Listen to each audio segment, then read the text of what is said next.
কি হচ্ছে এগুলো আইপিএলে? 200-250 রান যেন রানই মনে হচ্ছে না এবারের আইপিএলে। 200-250 রান পানির মতো চেস করে ফেলছে ব্যাটাররা, যাতে রীতিমতো হতবাক পুরো ক্রিকেট বিশ্ব। ভিডিওটি শুরু করার আগে ভিডিওটির লাইক বাটনে প্রেস করে আমাদের 1000 লাইক পেতে সাহায্য করুন।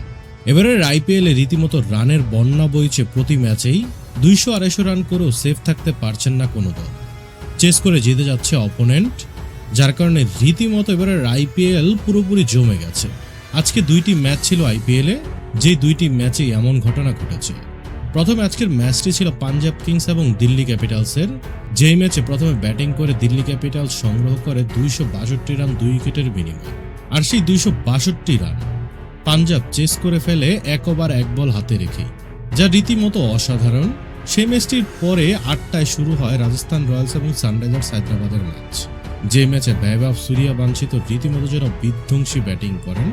প্রথমে ব্যাটিং করতে নেমে রাজস্থান রয়্যালস সংগ্রহ করে 228 রান 6 উইকেটের বিনিময়ে। তারপর সেই লক্ষ্যে ব্যাটিং করতে নেমে হায়দ্রাবাদ তো যেন আরও রীতিমতো দুর্দান্ত ব্যাটিং করেন।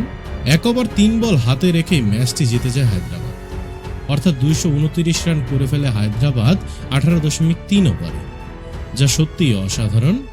এবারের আইপিএলে প্রতি ম্যাচেই এমন বড় বড় রান চেজ হয়ে যাচ্ছে, যেখানে 200 রানের উপরেও রান কখনো সেফ না।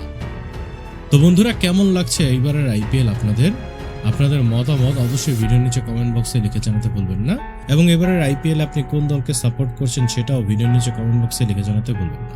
ভিডিওটি ভালো লাগলে অবশ্যই লাইক, শেয়ার এবং চ্যানেলটিকে সাবস্ক্রাইব করবেন এবং পেজটিকে ফলো দিয়ে রাখবেন।